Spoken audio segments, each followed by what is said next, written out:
광주시 광산구 송정동. 이곳에 오래된 성터가 남아있다는 사실을 아는 사람은 그리 많지 않다. 조선 위치에 있다는 거죠. 고려 왕조의 멸망 원인 중 하나였던 극심한 왜구 침입. 이러한 침탈은 조선 건국 이후에도 계속되었다. 왜구와의 전투에서 혁혁한 전과를 세운 바 있던 무인 마천목에게 병영 이설의 임무가 주어진다. 장흥에서 태어나 곡성에서 어린 시절을 보낸 마천목. 섬진강 상류 두개천에는 그에 관한 일화가 전해지고 있다.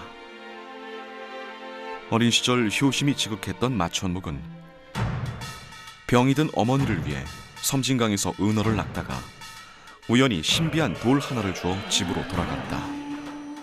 그런데 알고 보니 그것이 대장 도깨비였던 것.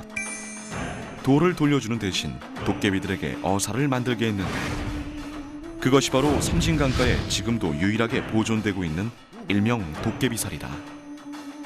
신기한 전설 속 주인공 마천목. 그는 어떤 인물이었을까? 특히 바다에서 왜구를 격퇴하셔서 해도원수라고는 그런 칭호를 받으신 정지장군의 부하로서 그 휘하에서 크게 활약을 하셨습니다. 그래서 이제 나중에 조선건국이 되고 왕자의란이라는 것이 일어나지 않습니까? 태조 7년에 그때 바로 이방원의 부름을 받고 이방원의 무장으로서 일등 활약을 하면서 크게 출세를 하셨던 분입니다. 마천목은 지금의 병영 성터에 터를 잡고 성곽 축조에 나선다. 많은 경험을 가진 무장의 기민한 진두지휘 때문인지 공사는 약 3개월여 만에 신속하게 끝났다고 한다. 병영성 내부에서 주위를 둘러보면 사방이 산으로 둘러싸인 요충지임을 알 수 있다. 특히 성 동쪽 해발 562m인 수인산의 존재는 병영을 강진으로 옮긴 결정적 이유가 됐다.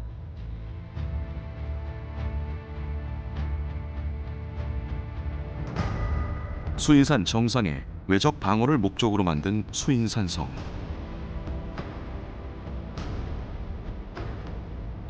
산등성이 가장 높은 곳을 따라 돌로 쌓은 이 산성은 그야말로 천혜의 요새다. 고려 때부터 강진, 보성, 장흥, 영암 일대 백성들의 피난처이자 저항지로 활용된 수인산성. 만약 이곳이 없었다면 병영 이전은 처음부터 고려될 수 없었을 것이다.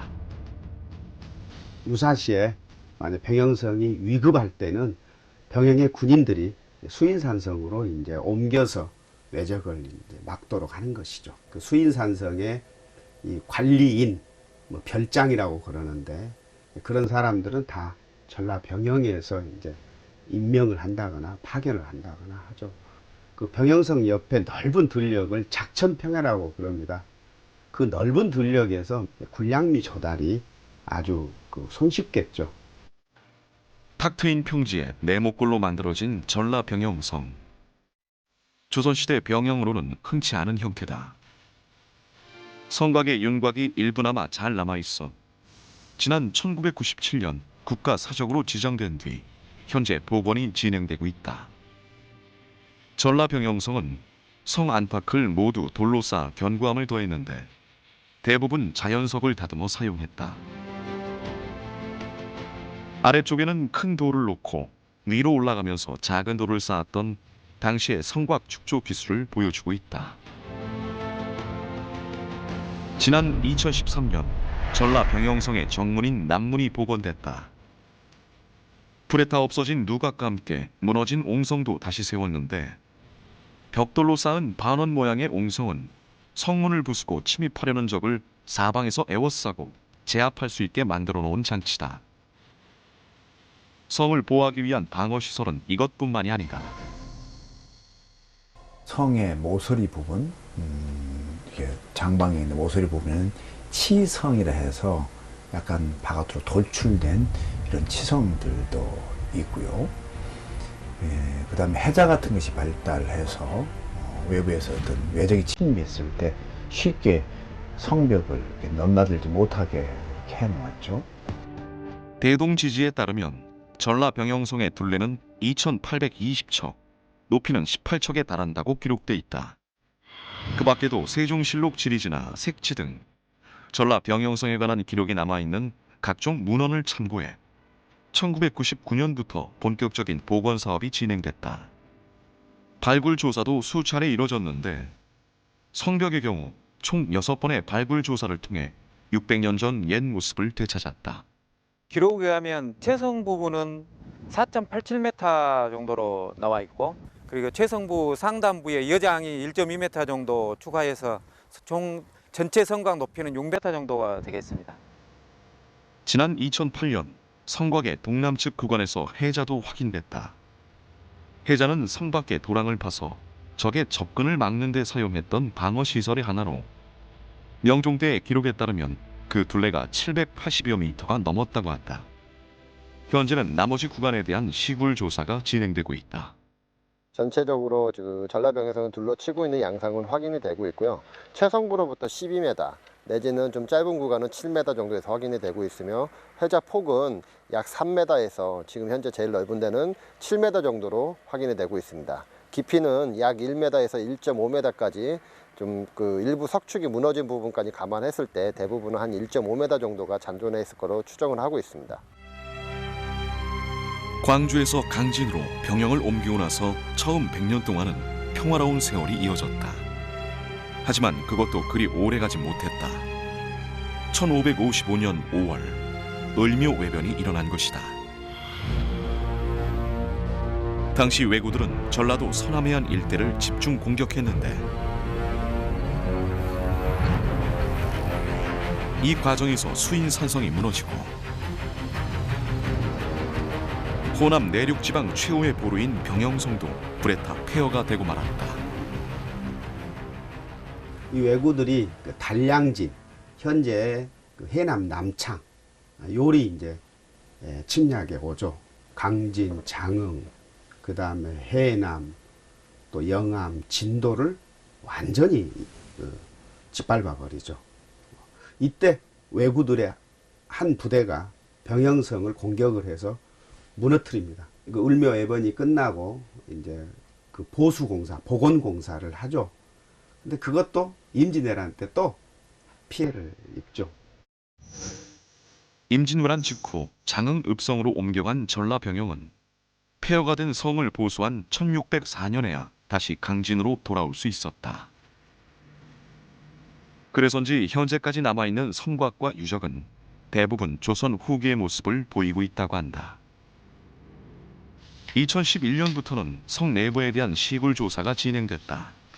이듬해에는 객사와 동헌, 내하의 영역으로 추정되는 건물지 14개소와 4개의 연못, 담장과 배수로 등이 확인되기도 했다. 이때 발굴 조사에서 얻은 가장 큰 수확물은 객사와 연희당터. 조선조 500년 동안 전라도 53주 육진을 관할했던 전라 병영성의 위상을 보여주는 중요한 자료로 여겨지고 있다. 같은 경우는 연지 4번에서 인접해서 지금 확인이 됐고요. 전체적인 규모는 장축 방향이 약 58m, 그다음에 단축 방향 같은 경우는 18m에서 약 20m 사이에서 지금 확인이 되고 있습니다.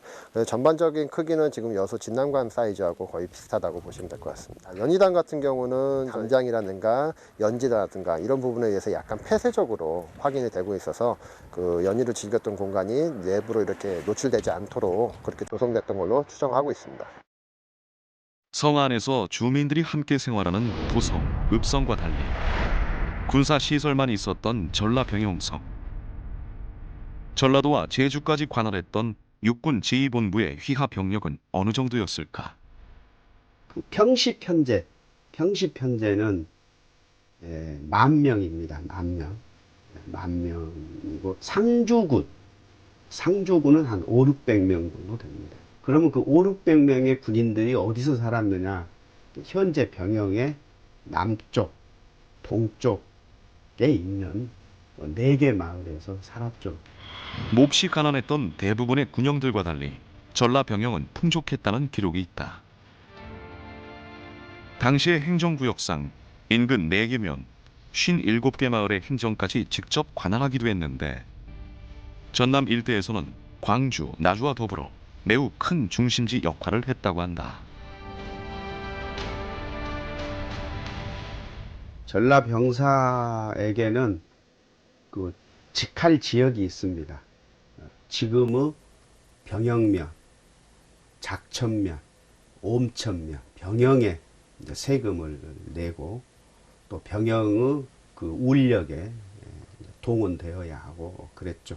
이제 군에서 그 필요로 하는 그 물품들을 이 마을에서 이제 납품을 이제 하게 되죠. 그러다 보니까 그 병영 사람들이 굉장히 그 상업적 수완이 일찍부터 이제 발달할 수밖에 없었죠. 병영성에 사람이 모이고 물자가 집중되면서 조선시대 수많은 상인들이 이곳을 중심으로 전국을 누비며 활약했다. 북에는 개성상인, 남에는 병영상인이라는 말이 생겨났고 전남 5일장에 병영상인이 없으면 장이 서지 못한다고 할 만큼 유명세를 누렸다. 1800년대 후반에 병영성이 함락되면서 병영 어떤 그 성의 기능은 상실이 됩니다. 그렇지만 수백 년 동안 이어져 왔던 그 상인들의 집단은 계속 존재가 되는 것이죠. 그래서 일제강점기 들어서는 가까이는 뭐 이쪽 전라도 시장을 거의 다 장악을 했고 멀리는 부산, 한양, 만주까지 장사를 다녔던 굉장히 그 활동 범위가 전국적이었다고 말할 수 있습니다. 병영마을의 골목길. 길이 길고 넓은 데다 5개 마을이 이 골목길을 사이에 두고 하나로 이어져 있어 한 골목이라 불려왔다.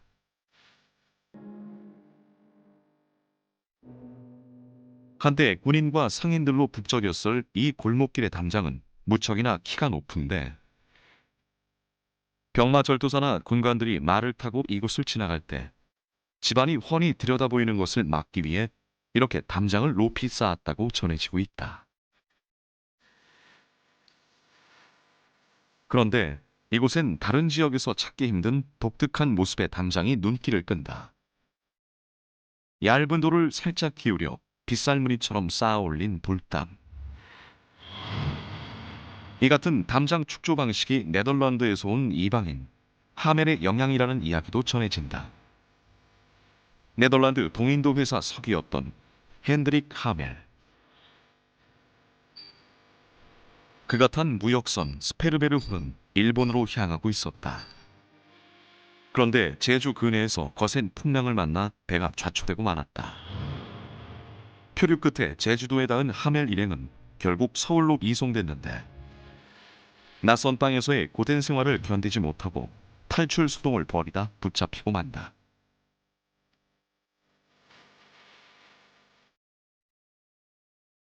청나라 사신이 왔을 때 뛰쳐나가가지고 요즘 말로 얘기하면 헬프미를 외치게 된 거죠. 이제 외교 문제가 발생하게 되는 거죠. 즉 남의 나라 사람을 무단 억류시킨다 이렇게 이제 되지 않겠습니까? 그래서 이제 조선 정부에서는 이제 유배를 보내게 됩니다. 유배를. 그게 이제 강진 병영으로 보내는 거죠. 탈출 소동 이후 모진 문초까지 받았던 하멜 일행.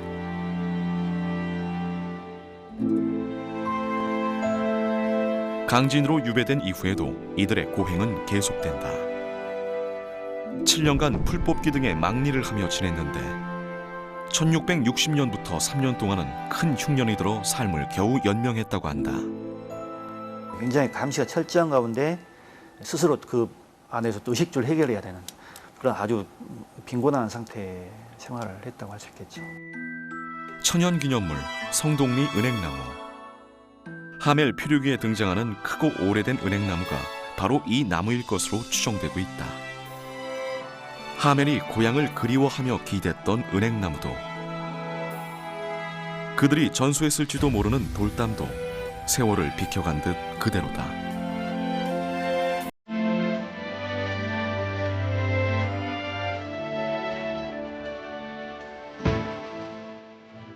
하멜이 조선으로 난파되온 17세기. 그의 조국인 네덜란드는 무역을 통한 해상 제국을 건설하며 황금 시대를 누리고 있었다. 당시 일본은 나가사키에 네덜란드 상관을 따로 설치해 서양 문물을 받아들이는 데 공을 쏟았다.